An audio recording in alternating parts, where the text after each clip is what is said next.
Bismillahirrahmanirrahim. Assalamualaikum warahmatullahi wabarakatuh.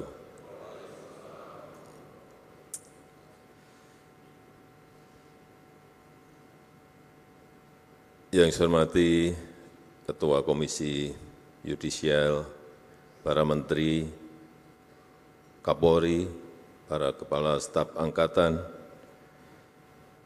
para pejabat utama Mabes Polri,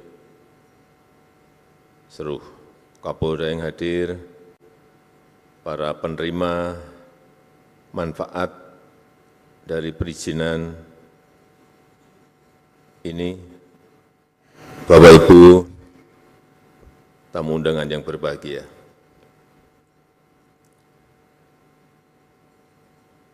Kita tahu di Travel and Tourism Development Index, Indonesia naik peringkat dari peringkat 32 menjadi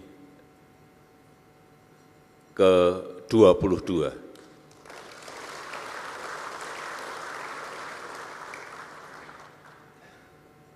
Tapi kita masih tertinggal, kalah dengan Malaysia, dengan Singapura, Thailand, dan yang terakhir kita kalah juga dengan Vietnam.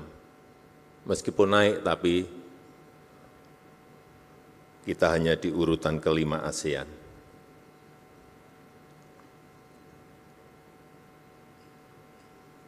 Objek-objek pariwisata di Indonesia memang kalau dibandingkan dengan negara yang tadi saya sampaikan, sebetulnya masih sangat bagus-bagus yang ada di Indonesia.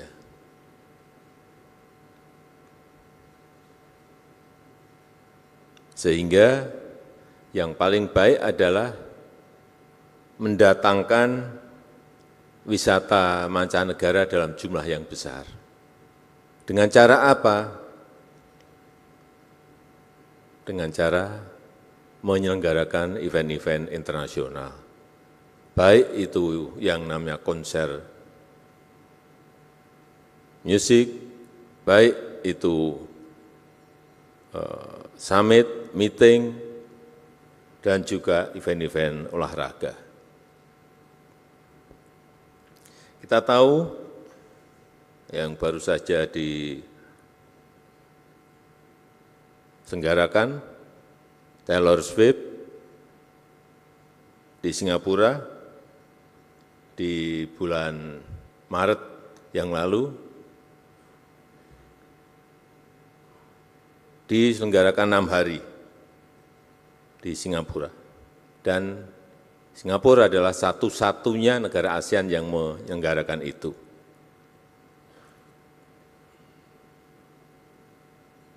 Yang nonton, saya kira lebih dari separuh itu orang Indonesia.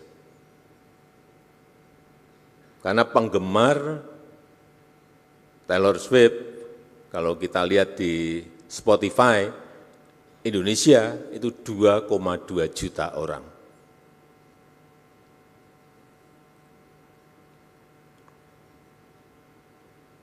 Diselenggarakan selama 3 jam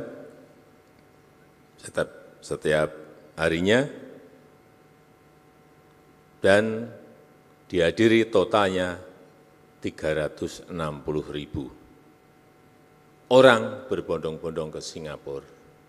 Sekali lagi, saya pastikan separuh dari yang nonton itu orang Indonesia. Mungkin banyak yang hadir di sini yang nonton ke sana. Apa yang terjadi kalau kita berbondong-bondong nonton yang di Singapura? Itu ada yang namanya capital outflow. Aliran uang dari Indonesia menuju ke Singapura. Kita kehilangan.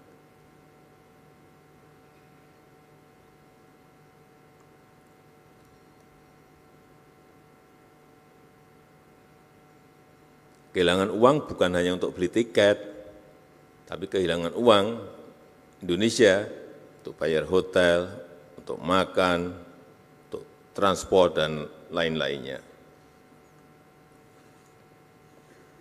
Kenapa sih selalu yang menyelenggarakan dari Singapura? Ya karena kecepatan melayani dalam mendatangkan artis-artis tadi.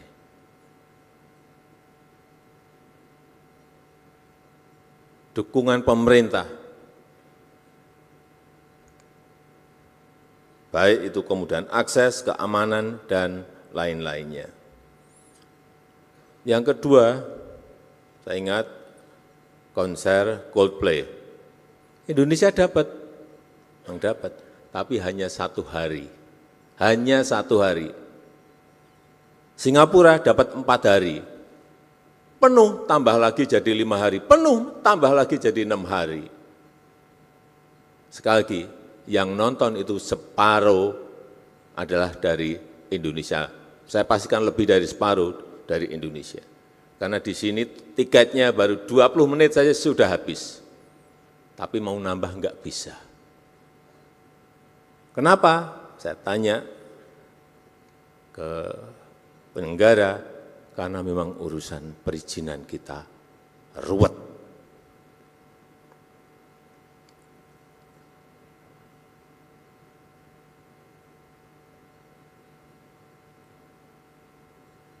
Padahal yang saya dengar, kualitas suara sound system waktu Coldplay itu di GBK dengan yang di sana itu bagus yang di sini. Ini yang harus kita tepuk tangani. Tapi hanya dapat sehari.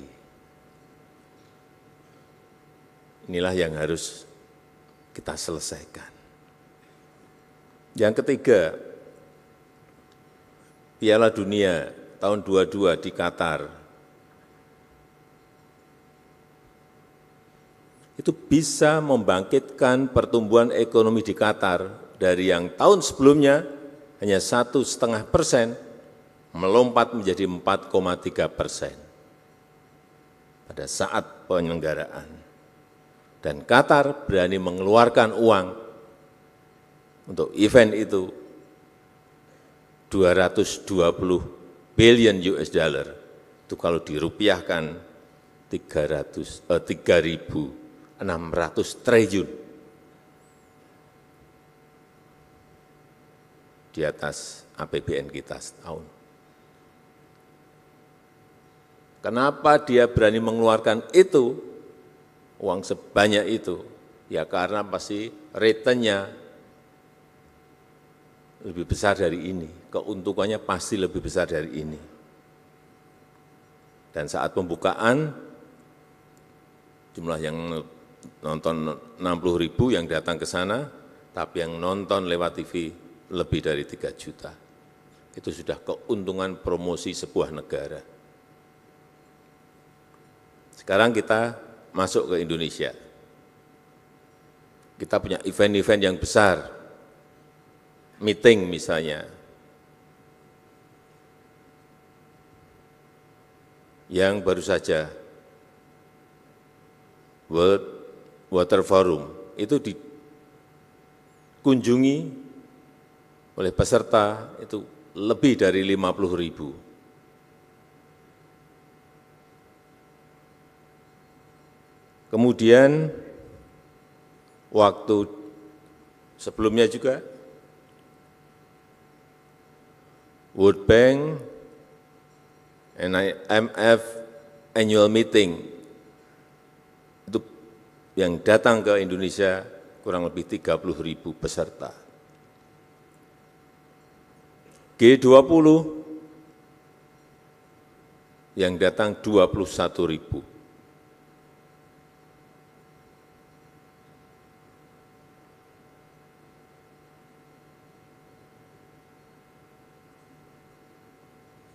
Dan setiap peserta itu spendingnya, belanjanya kurang lebih 30 juta per orang.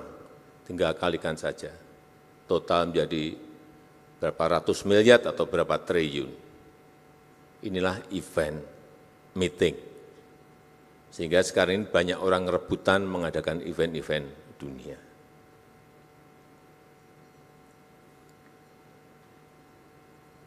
Juga event-event nasional kita, lokal kita. Satu nonton, sering sekali nonton. Slang pernah, bukan pernah, nggak tahu berapa kali. Dewa pernah, Ariel Noah pernah, Gigi pernah.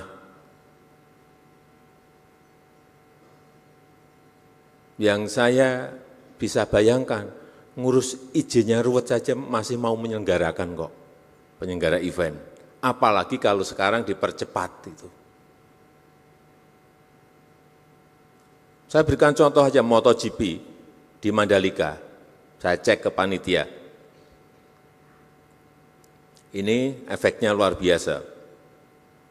Dampak ekonominya 4,3 triliun. Bisa menyerap, melibatkan tenaga kerja itu 8.000. UMKM yang terlibat kurang lebih 1.000.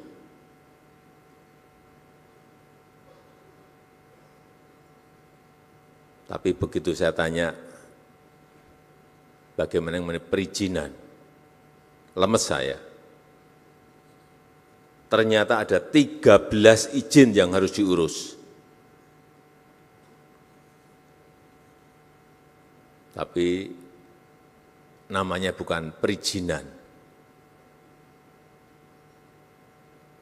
namanya surat rekomendasi.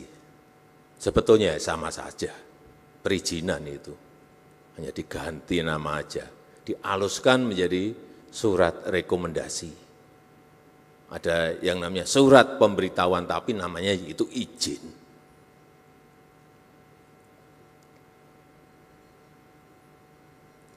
Dimulai dari surat persetujuan desa, surat rekomendasi dari IMI NTB, surat rekomendasi dari IMI Pusat, surat rekomendasi dari Polsek, surat rekomendasi dari Polres ke atas lagi, surat rekomendasi dari Polda NTB, dan surat rekomendasi dari Mabes Polri. Kemudian ada surat dukungan dari RSUD di NTB, surat dukungan dari Dinas Kebakaran. Harus punya ini, kalau enggak izin-izin tadi enggak keluar. Surat pemberitahuan ke Bea Cukai karena mendatangkan barang-barang dari luar. Surat pemberitahuan ke KEK NTB, surat pemberitahuan ke INSW, ini urusan Bea Cukai. Kalau saya jadi penyelenggara event itu, lemes dulu sebelum bertanding eventnya. Mungkin masih ada tambahan lagi ini, izin yang sudah saya sebut lagi mungkin ada tambahan lagi. Atau mungkin duit saya sudah habis dulu sebelum eventnya terjadi.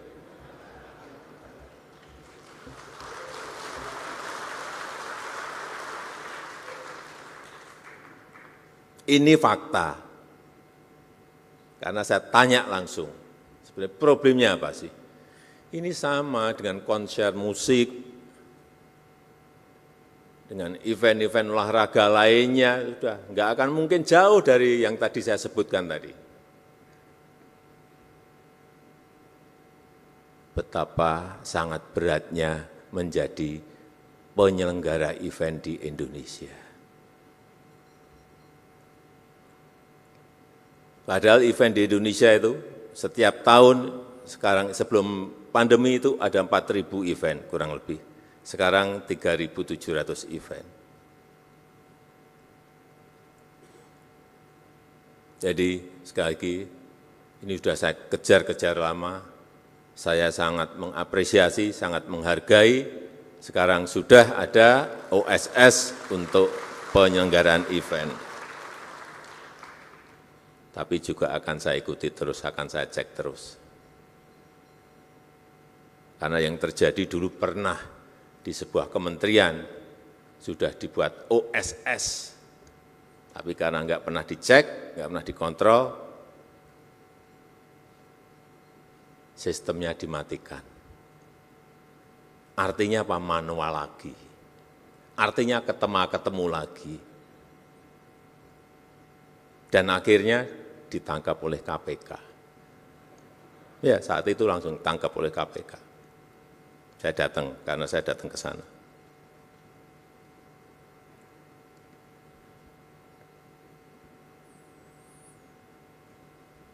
Bapak Ibu sekalian yang saya hormati, masalah utama penyelenggaraan event di negara kita itu adalah kepastian izin yang tidak diberikan jauh hari. Jadi saya minta juga kepada penyelenggara event itu mengajukannya jauh-jauh bulan sebelumnya, 6 bulan sebelumnya, setahun sebelumnya, mengajukan izin dulu. Artinya itu ada perencanaan yang baik, manajemen perencanaan yang baik, kapan event itu diselenggarakan. Pemerintah, jajaran pemerintah juga tadi sampaikan oleh Pak Kapolri, totalnya bisa disampaikan hanya dalam waktu 14 hari dari beberapa perizinan tadi. Sehingga penyelenggara bisa mempromosikan eventnya, bisa menjual tiketnya dengan baik. Kalau harinya kurang, sehari kurang, bisa ditambah lagi, waktunya masih memungkinkan untuk melakukan itu. Karena juga yang saya dengar,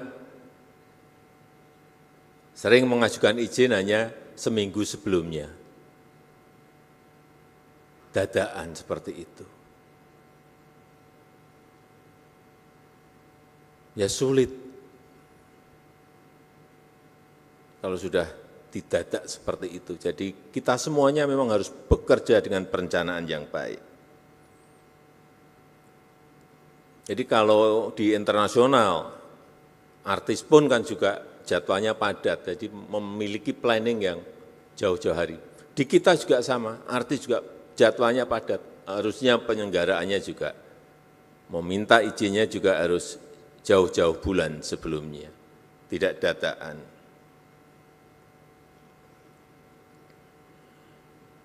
Dan bahkan di negara kita ini masih sudah izinnya keluar saja masih dibatalkan kok. Kejadian itu saya enggak sekali dua kali mendapatkan keluhan itu. Sudah keluar izin aja bisa dibatalkan. Saya enggak tahu karena apa. Alasan karena keamanan. Ya keamanan itu sebenarnya tugasnya aparat kepolisian untuk menyelesaikan agar menjadi dari yang tidak aman menjadi aman.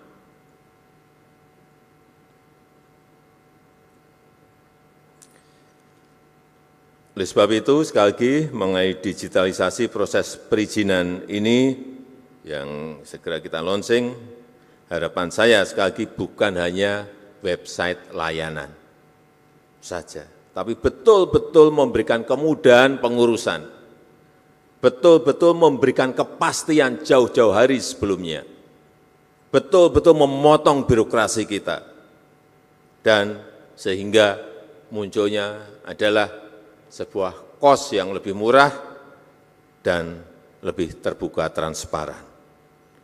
Saya rasa itu yang ingin saya sampaikan, dan dengan mengucap Bismillahirrahmanirrahim pada pagi hari ini, secara resmi saya luncurkan digitalisasi layanan perizinan penyelenggaraan event di Indonesia. Terima kasih.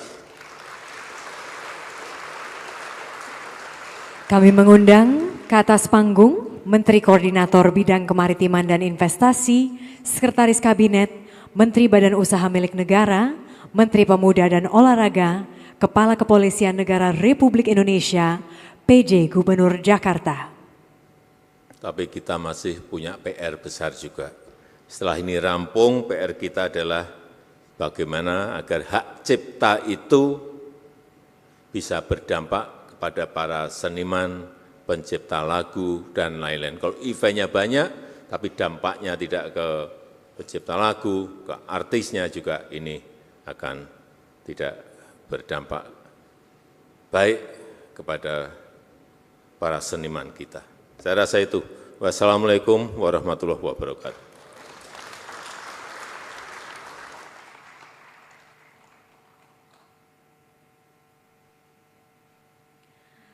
Mohon izin, kita hitung mundur. 3, 2, 1.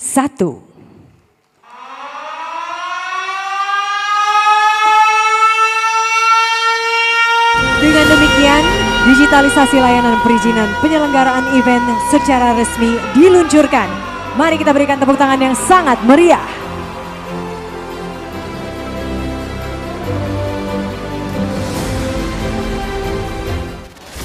Sebagai negara besar harus berani melangkah, harus berani memiliki agenda besar untuk kemajuan negara kita, untuk kemajuan bangsa.